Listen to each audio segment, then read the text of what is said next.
जय हिंद दोस्तों, मैं सारांश सैनी स्वागत करता हूं आपके अपने YouTube चैनल पर। बच्चों, आज हम बिल्कुल नया चैप्टर शुरू करने वाले हैं जिसका नाम है नंबर सिस्टम, जिसको हिंदी में संख्या पद्धति कहते हैं।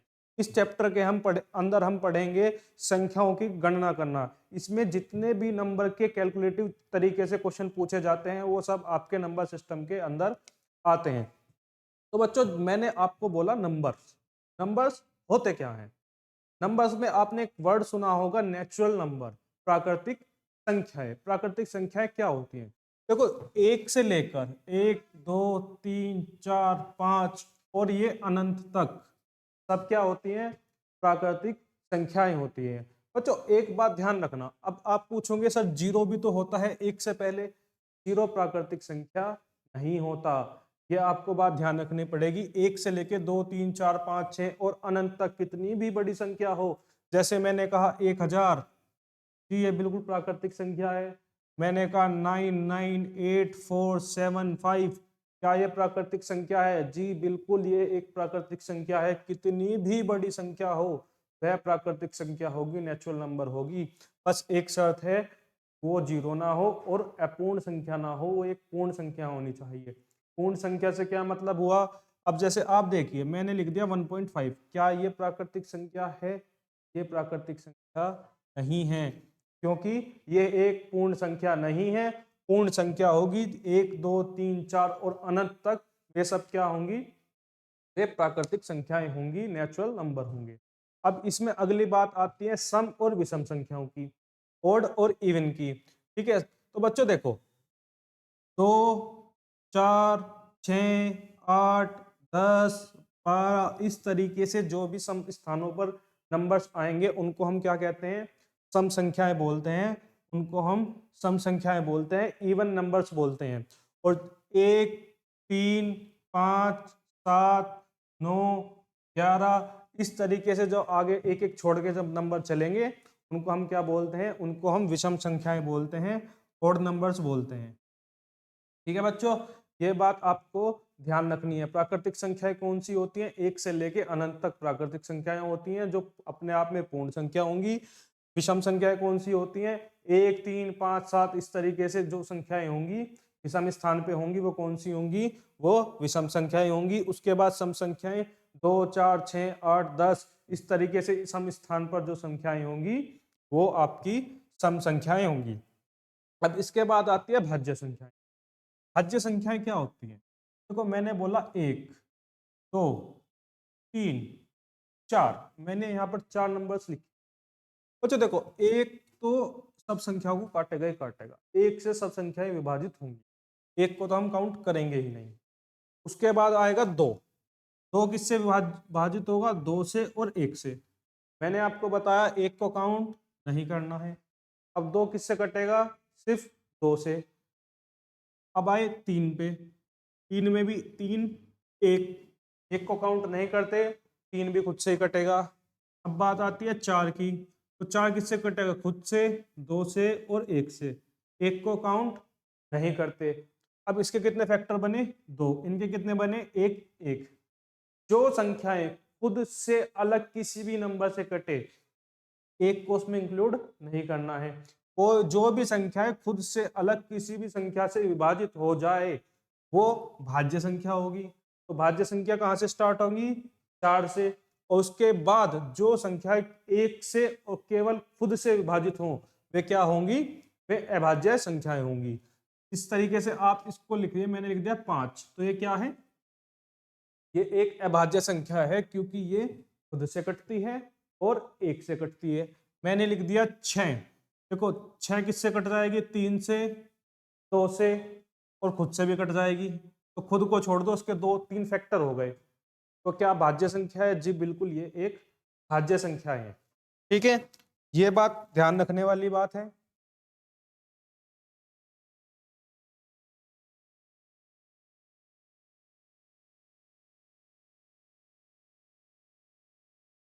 देखो, बड़े ही आसान क्वेश्चन से हम स्टार्ट करेंगे। जैसे कहा, प्रथम पांच अभाज्य संख्याओं का योग कितना होगा? प्रथम पांच अभाज्य संख्याओं का योग कितना होगा?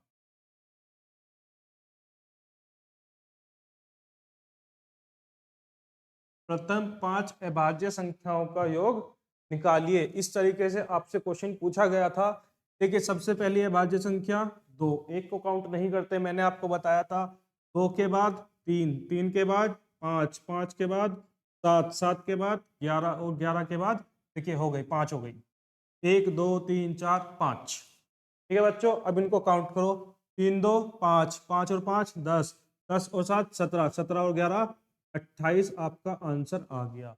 प्रथम 5 अभाज्य संख्याओं का योग बोला था। सबसे पहले आपने अभाज्य संख्याएं लिखी क्रम से, उसके बाद उनको जोड़ दिया, क्या आ गया आपका आंसर 28 आ गया।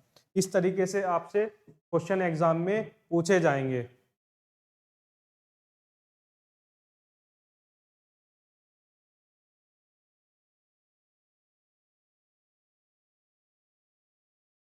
देखो बच्चों, एग्जाम में आपसे नेचुरल नंबर का योग भी पूछ सकता है। जैसे कहा 1 2 3, ये सब क्या है, नेचुरल नंबर है।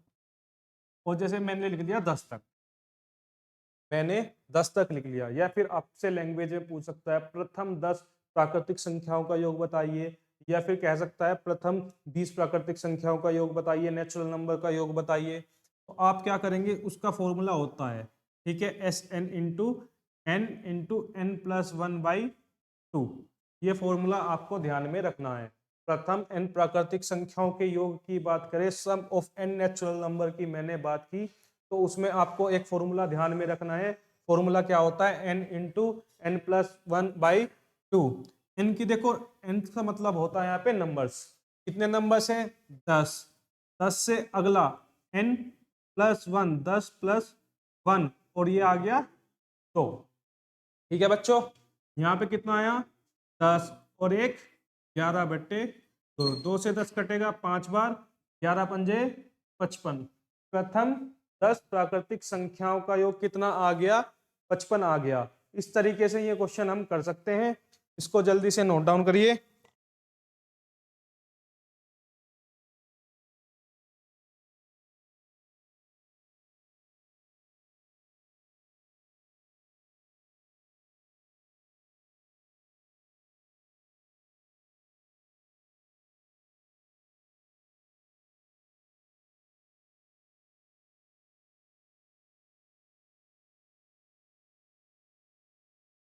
तो इसी तरीके से इसी फॉर्मूले पे दूसरे क्वेश्चन भी पूछ सकता है।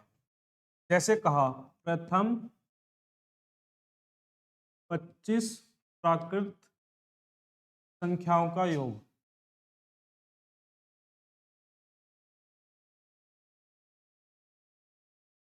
प्रथम 25 प्राकृतिक संख्याओं का योग, इस तरीके से आपसे क्वेश्चन पूछ सकता है।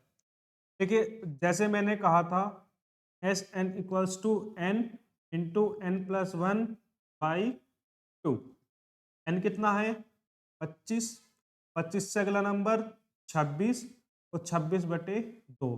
2 से काटो 13 बार कटेगा, 13 पंजे 65, कैरी हुए 6, 13 दूनी 26, 26 और 6 32। 325 आपका आंसर आ गया। प्रथम प्राकृतिक संख्याओं का योग पूछे तो आपको क्या करना है, n इंटू एन प्लस 1/2 वाला फॉर्मूला लगाना है। n की जगह पे आपको जितने भी नंबर्स हैं, जितने भी लास्ट का नंबर आपसे पूछा गया है वो रख देना है। उसकी जगह पे आपका इक्वेशन सोल्व हो जाएगी और आपका आंसर आ जाएगा।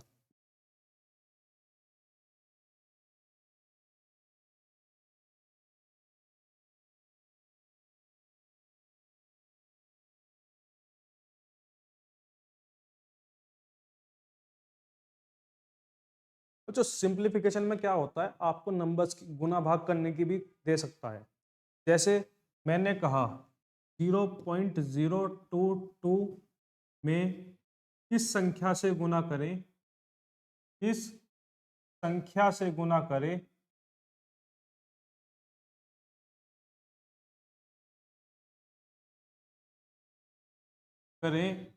कि वह 66 हो जाए, कि वह 66 हो जाए। देखिए इस तरीके से भी आपसे क्वेश्चन पूछ सकता है। मैंने कहा 0.022 तो इसमें किस संख्या से गुना करें? मान लो वह संख्या कितनी है, वह संख्या x है, x से गुना करने पर कितना रिजल्ट आ रहा है, वहां पर दिया है 66 रिजल्ट आ रहा है, 66 रिजल्ट आ रहा है। देखो यहां से पॉइंट हटाएंगे बच्चों, जब पॉइंट हटाते हैं ना 0.22 था, यहाँ से जब मैं पॉइंट हटाऊंगा तो अपोन में आपको 1 लिखना है और उसके बाद जितने नंबर्स दिए हुए हैं पॉइंट के आगे काउंट करो, 1 2 3, 3 नंबर दिए हुए हैं तो आपको 3 बार 0 लिख देना है। ठीक है, यहाँ पर 2 नंबर दिए होते तो 2 बार 0 लिखना था, 4 बार दिए हुए तो 4 बार 0 लिखना था। ठीक है, 22 से कटेगा 66 कितनी बार, 3 बार। x बराबर ये 1000 जाएगा उधर गुना में, 1000 गुना 3 बराबर 3000 आपका आंसर आ गया। ठीक है, बड़े ही आसान तरीके से मैंने आपको बहुत आसान क्वेश्चन करके दिखाया है। इस तरीके से आपसे सिंप्लीफिकेशन में क्वेश्चन पूछे जाते हैं, तो जल्दी से आप नोट डाउन करिए।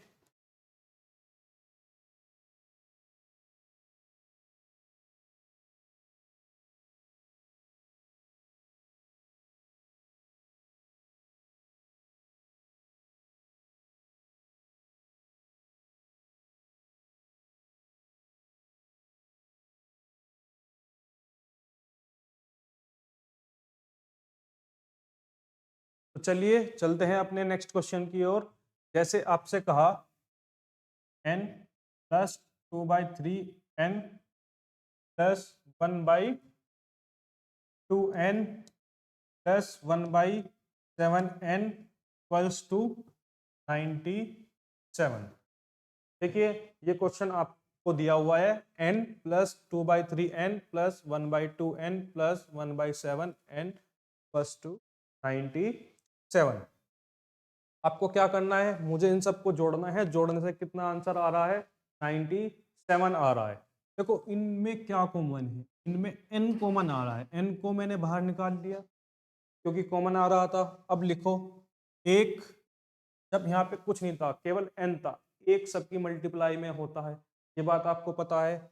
एक लिख लिया मैंने यहाँ पे, इसमें से n गया तो कितना बचा 2/3 प्लस यहाँ पे कितना बचा 1/2 प्लस यहाँ पे कितना बचा 1/7 और यहाँ कितना होगा, ये हो गया 97। ठीक है बच्चों, अब देखो n इनका लो आप एलसीएम। ठीक है, इनके नीचे का एलसीएम लो, यहाँ पे कुछ नहीं है तो यहाँ पे मैंने क्या लिख लिया, 1 लिख लिया। ठीक है, ये सारी की सारी क्या है, अभाज्य संख्याएं हैं, इनमें कुछ भी कॉमन नहीं आएगा, तो एलसीएम कितना आएगा, 3 दूनी 6 सते 42। जब संख्याएं अभाज्य हो, किसी से कटती ना हो, तब आप उनकी आपस में मल्टीप्लाई कर दीजिए। ठीक है, अब 1 से 42 कटेगा 42 बार और ये आ जाएगा ऊपर 1 में गुना करके 42। 3 से 42 कटेगा कितनी बार, 14 बार। 14 की गुना किस में होगी, ऊपर वाले 2 में, 14 दूनी 28। अब देखो कितनी बार कटेगा ये, 2 से 21 बार। अब 21 की गुना किस में होगी, 1 में, 21 कम 21। यहाँ से 7 से कितनी बार कटेगा, 6 बार। तो गुना किस में होगी, 1 में, ये हो गया 6 और ये हो गया 97। ठीक है बच्चों, अब देखो n नीचे कितना था 42, अब इसको जोड़ो। ठीक है, 6 और 1 7, 7 और 8 15, 15 2 17 का 7 का कैरी हुआ 1, 2 और 1 3, 3 2 5 और 4 9, ये आ गया 97 equals to 97। n equals to, देखो इसको उधर ले जाओ, 97 था, कितना आ जाएगा 42 और ये वाला 97 आ जाएगा नीचे, 97 से 97 कट गया, n बराबर कितना आ गया 42। ये आपका आंसर आ गया। बड़े ही आसान तरीके से मैंने आपको बताया। सबसे पहले जो दिख रहा है उसमें से कॉमन उसको निकाल लो, उसके बाद इक्वेशन को सोल्व कर लो, आपका आंसर आ जाएगा। इसको जल्दी से आप नोट डाउन कर लीजिए।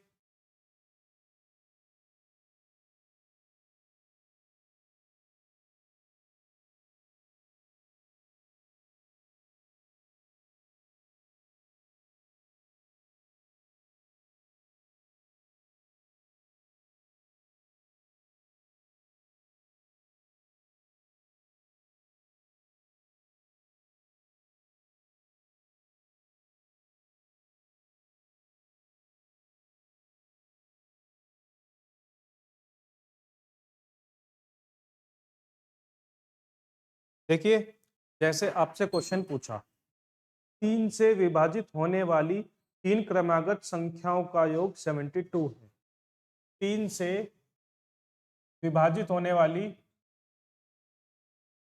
विभाजित होने वाली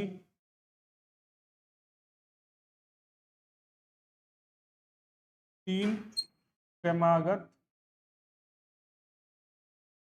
संख्याओं का योग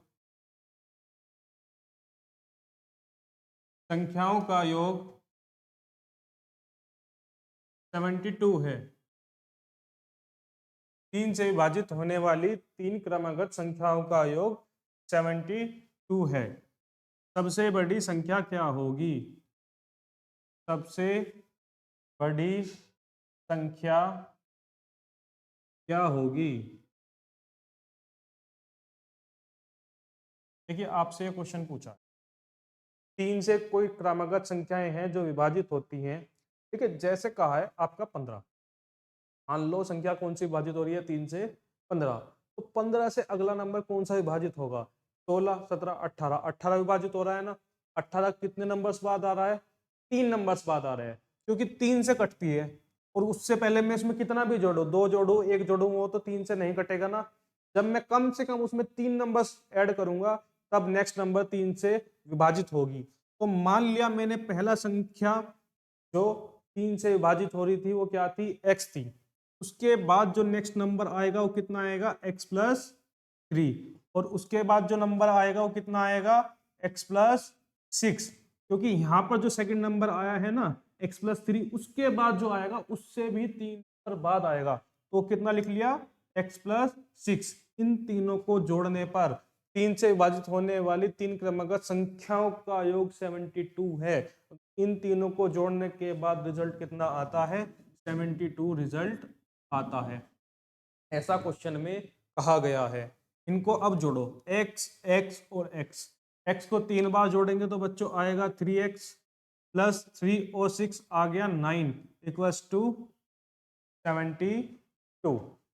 ठीक है बच्चों, 3x बराबर 72 माइनस के 9। ठीक है, 72 में से 9 गए, आ गया आपका 63। 3x बराबर 63। 3 से काटो, 3 दूनी 6 और 3 एकम 3, आ गया कितना आपका? 21। x बराबर कितना आ गया? 21। ये जो है ये सबसे छोटी क्या है? कौन सी है? सबसे छोटी। से कौन सी पूछी है? सबसे बड़ी संख्या पूछी है। उसके लिए मैं क्या करूंगा? 21 प्लस 6 सबसे बड़ी संख्या हो जाएगी, क्योंकि x+6 है सबसे बड़ी संख्या। तो x की वैल्यू कितनी दी है? 21। 21 प्लस 6 सबसे बड़ी क्रमागत संख्या होगी जो 3 से कटेगी। क्वेश्चन के अकॉर्डिंग जो पूछा गया है, 21 और 6 हो गया 27। इसको जल्दी से आप नोट डाउन कर लीजिए, उसके बाद चलते हैं अपने नेक्स्ट क्वेश्चन की ओर।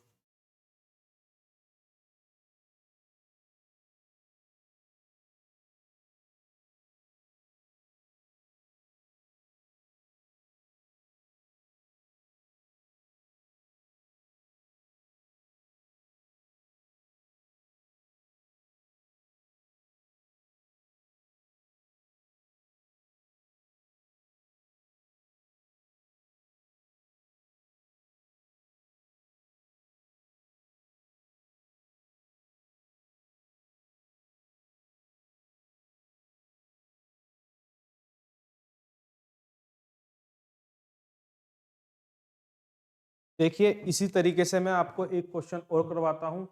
जैसे क्वेश्चन में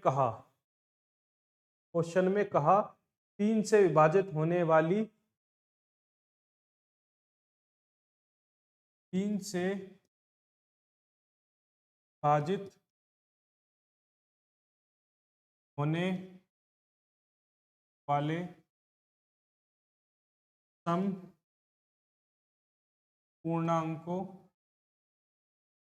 3 सम पूर्णांकों का योग 4 है। 3 से विभाजित होने वाले 3 सम पूर्णांकों का योग 54 है। या इसमें कुछ भी दे सकता है। तीन क्रमागत संपूर्णांकों को दे सकता है, इसको हटा लो। तीन संपूर्णांकों का योग 54 है, उनमें सबसे छोटा क्या होगा, इस तरीके से पूछ सकता है। डिवाइड करने के लिए भी पूछ सकता है, ऐसा भी दे सकता है कि किसी से डिवाइड होते ही नहीं है, डायरेक्ट भी पूछ सकता है। मैंने लिख दिया तीन संपूर्णांकों को योग 54 है। देखो अब मेरी एक बात समझो, मान लिया पहला पूर्णांक है x, ये क्या है, एक सम पूर्णांक, सम संख्याएं होंगी। अब सम संख्या से अगली संख्या कब आएगी, सम के बाद तो भी सम आएगी, जैसे 4 है, 4 के बाद 5 आएगा, उसके बाद 6 आएगा, ठीक है। 4 के बाद विषम संख्या आएगी है ना, एक नंबर बाद क्या आएगा, 6 आएगा। तो 4 और प्लस अगर मैं 2 करूंगा तभी तो, अगर मैं उसमें सम संख्या जोड़ूंगा तभी तो नेक्स्ट नंबर आएगा, ठीक है। तो इससे अगली x+1 कौन सी आएगी, विषम संख्या, और उससे अगली x+2 कौन सी आएगी, सम संख्या। इसी तरीके से नेक्स्ट कब आएगी, x+3 विषम संख्या होगी, x+4 क्या होगी, सम संख्या होगी। तीन क्रमागत सम संख्याएं आ गई, ठीक है, x, x+2, x+4। अब इनको जोड़ने पर कितना आ रहा है, 54 आ रहा है, ठीक है। अब इसमें पूछा है सबसे छोटा सबसे बड़ा, आपसे कुछ भी देखो, जोड़ो इनको, ये कितना हो गया, x x x 3x, और ये हो गया 54, 2 और 4 6, 6 को मैं उधर ले जाके क्या करूंगा, -3x बराबर कितना आ गया, 48। अगर मैं 54 में से 6 घटाऊंगा, 14 में से 6 गए 8, और 5 में से 1 गया 4, ठीक है, कितने हो गए, 48। काटो से, कितनी बार कटेगा, 3 ही कम 3, 3 छंग 18, 16 तिया 48 होते हैं, आपको पता है, मैंने फिर भी आपको काट के दिखा दिया। तो x बराबर कितना आ गया, 16। सबसे छोटा पूर्णांक कौन सा है, 3 है। सबसे बड़े पूर्णांक की बात करें तो x+4 कितना हो जाएगा, 16 + 4 = 20, ठीक है बच्चों। इस तरीके से इसको हम कर सकते हैं, तो नोट डाउन कर लिए। एक क्वेश्चन और करेंगे,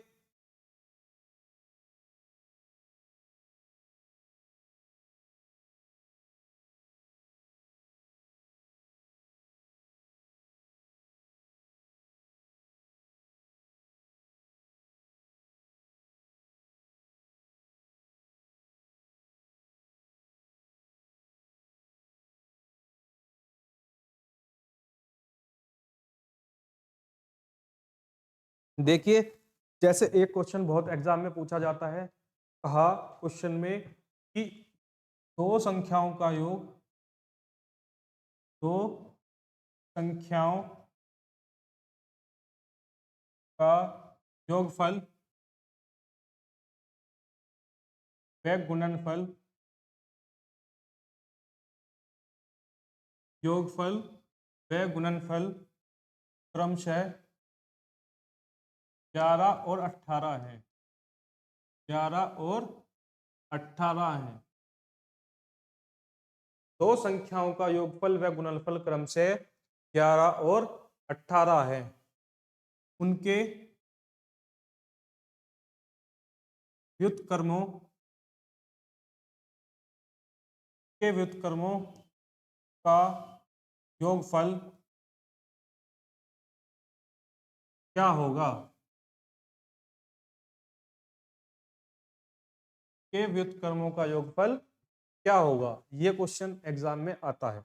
देखिए आपको इसे को देख के घबराना नहीं है, क्योंकि इसमें संख्या नहीं दी है। बच्चे सोचेंगे संख्याएं नहीं दी हैं तो उनका व्युत्क्रम कहाँ से निकाले, आपको कुछ नहीं करना है। देखो मान लिया संख्या है x और y, दोनों को जोड़ने पर कितना आ रहा है, 11, क्योंकि क्वेश्चन में क्या कहा है, दोनों का योगफल कितना है, 11 है, और गुणनफल की बात करूं तो कितना दिया है, 18। ठीक है बच्चों, संख्या x है तो उसका व्युत्क्रम क्या होगा, 1/x। इसी तरीके से दूसरी संख्या y है तो उसका व्युत्क्रम क्या होगा, 1/y।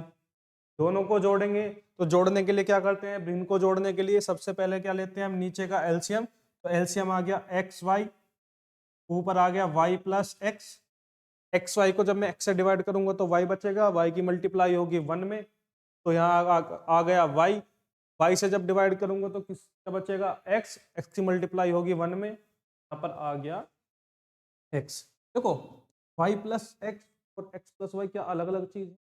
बिल्कुल नहीं है। इधर से जोड़ो या इधर से जोड़ो, बात तो एक ही है। तो यहाँ पर कितना आ गया, इसकी वैल्यू दी थी 11 और इसकी वैल्यू नीचे एक्स वाई की दी हुई है 18, मैंने लिख दिया 11/18। देखिए एक लाइन में क्वेश्चन हो गया। इसको देख के घबराना नहीं है, आपको बस थोड़ा सा समझना है क्वेश्चन में पूछ क्या रहा है। संख्या मैंने मान ली x प्लस वाई, कितना दे दिया 11, गुणनफल कितना हो गया एक्स वाई बराबर 18 दिया हुआ है, व्युत्क्रम क्या होगा 1/x प्लस 1/y, दोनों को जोड़ने पर एलसीएम लिया, एलसीएम नीचे आया एक्स वाई, ऊपर आ गया y plus x, y plus x कितना 18 और गुणनफल 18 दिया हुआ है, योगफल कितना दिया हुआ है 11। इस तरीके से हम इस क्वेश्चन को करते हैं।